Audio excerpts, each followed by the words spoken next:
Khurramjari ngasi aina lakchariba topic asi launa paba amasum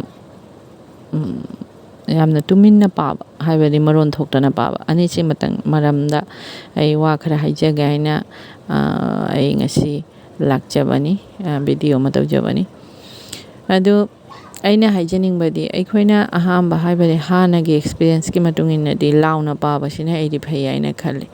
maramdi launa padragadi ingangluna pari do karino haibasi asi khangdabana anamba oi haibadi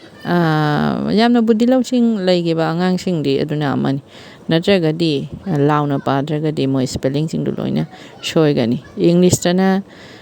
kena to akhoi r jawba haibadi listen to ga listen haina pardi jaroi aduga gidi english ta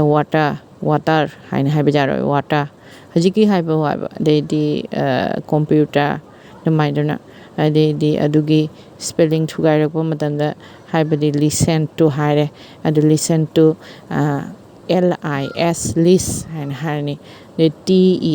ten they lorakpada haba adugi du parakpa matamda na listen haina parani domaina computer du show domaina thugai na taw taragadi doidi adugi du khanghanbagi tamakta de khoina kenogi shoropat haibadi kannaba bagi mathau tai maramasina mayamna mane kannaba ba ise ama kajai aduna migi wari taba tana leitaba kannaba di wari tade aduni aduma shukanaba ma de manungda su changba helde aduna akoina training gi demo class ta shu lesson plan to matam da shu aikoi shoropat niropat si jawi adu ahambada shiক্ষক পড়বে ছাত্র শুনবে দেখম ছাত্র পড়বে শিক্ষক দুগে justify তব আসিনা আইখোইনা প্রাধান্য পিরিসি পাবada makhon thokna paba sinaba da makhon thokna paragadi magi machin lumba du su phayaba haibadi bangla na haragana mukki jorota adugi du mane kena toba adaidi bangla gi paba matam da su haibadi jukto borno jawri aduga gidi akhoina mane manipuri singna paba da o r she di ghui shu dirghu rasari ri haire hajik ade e oi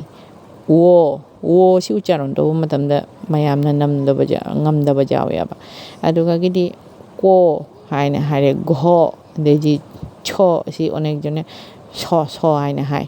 cho haina hai doimi borgio jo aduga banan parakwanam tana jo haiba adugumba de to borgo to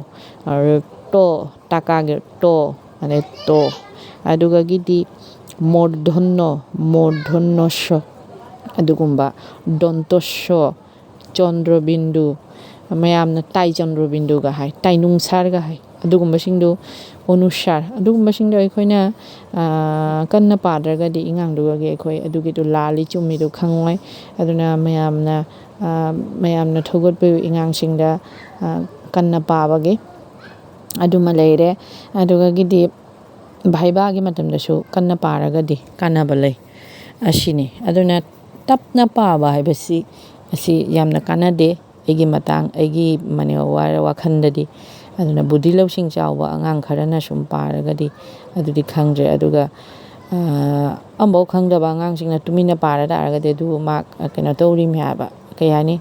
phagi tawri mi haidare mak poradu phadra ma sum phammi mi mafamduga haibadi ngasigi din se chakhra sanuaina adugumba matamdo manghalimi haibada haiman bathoi maramasina guardian sing leiriba mayamna hajiktagi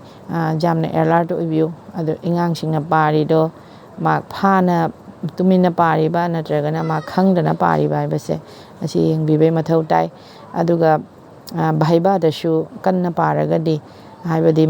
maki machin dulumdaba taragadi question hangakpa matamda phat khumbana magadi sachat khummadi doidi mak score do phajana kagani adu tasunate phajana tawna mamutta na page haidaragadi haibadi aikhoigi amalei amana like pari se amana bu kai haini kaino tawbagi damakta ꯄꯣꯔꯤꯈꯥ pass ꯇꯧꯕꯩꯗꯃꯛꯇ ꯄꯥꯕ ꯑꯃꯅ ꯑꯃꯨꯛ ꯈꯪꯅ ꯄꯥꯕ ꯑꯗ ꯈꯪꯅ ꯄꯥꯕ ꯀꯥꯡꯕꯨꯁꯤꯡꯗꯤ ꯑꯃꯨꯛꯀ ꯍꯟꯖꯤꯟꯅ ꯄꯥꯕ ꯃꯊꯧ ꯇꯥꯗꯦ ꯍꯥꯏꯕꯗꯤ 1ꯗꯒꯤꯅ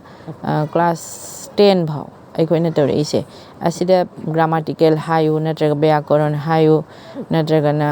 ꯑꯗꯔꯁ ꯂꯣꯏꯅ ꯂꯣꯏꯈ꯭ꯔꯕꯅꯤ ꯁꯤꯒ ꯁꯦꯂꯦꯕꯁ ꯑꯁꯤꯒꯤ ꯁꯦꯂꯦꯕꯁꯁꯤꯅ ꯍꯌꯦꯡ ꯁꯥꯔꯀꯨꯂꯔꯗ ꯑꯪꯀ ꯑꯃꯨꯛ ꯂꯥꯛꯇꯣꯔꯤꯕꯅꯤ ꯒꯣꯅꯤꯠ ꯍꯥꯏꯌꯨ ꯑꯃ ꯍꯥꯏꯌꯨ ꯕꯤꯖ ꯒꯣꯅꯤꯠ ꯍꯥꯏꯌꯨ ꯄꯥꯔꯇꯤ ꯒꯣꯅꯤꯠ ꯍꯥꯏꯌꯨ ꯑꯗꯨꯅ ꯑꯩꯈꯣꯏꯅ ꯑꯁꯤꯒꯤꯁꯦ ꯃꯃꯨꯠ ꯇꯥꯅ ꯄꯥꯅ ꯆꯠꯈ꯭ꯔꯗꯤ ꯒ꯭ꯔꯥꯃꯥꯇꯤꯀꯦꯜ ꯔꯨꯜꯗꯩ ꯍꯧꯕ ꯑꯗꯨꯒꯨꯝꯕꯁꯤꯡꯗꯣ ꯄꯥꯅ ꯆꯠꯈ꯭ꯔꯒꯗꯤ ꯑꯗꯨ ꯐꯖꯅ ꯇꯧꯅ ꯄꯥꯕꯒꯤꯗꯃꯛꯇ ꯀꯟꯅ ꯄꯥꯅ ꯃꯥꯅꯦ ꯂꯥꯎꯅ ꯄꯥꯇꯥꯕ ꯂꯥꯎꯅ ꯄꯥꯔꯒꯅꯤ ꯂꯣꯏꯅ ꯑꯗꯨ ꯈꯪꯗꯣꯔꯤꯕꯗꯣ ꯑꯗꯨꯅ ꯂꯥꯎꯅ ꯄꯥꯕꯁꯤ ꯃꯊꯧ ꯇꯥꯏ ꯑꯗꯨꯅ ꯃꯌꯥꯝ ꯂꯥꯎꯅ ꯄꯥꯕꯤꯕꯒꯤꯗꯃꯛꯇ ꯏꯆꯥꯁꯤꯡꯗ ꯀꯩꯅꯣ ꯇꯧꯍꯜꯂꯨ ꯊꯧꯒꯠꯄꯤꯌꯨ ꯑꯁꯤ ꯍꯥꯏꯔꯒ ꯑꯩ ꯉꯁꯤꯒꯤ ꯑꯁꯤꯗ ꯂꯣꯏꯁꯤꯟꯖꯔꯦ ꯃꯌꯥꯝꯕꯨ ꯑꯃꯨꯛ ꯈꯨꯔꯨꯝꯖꯔꯤ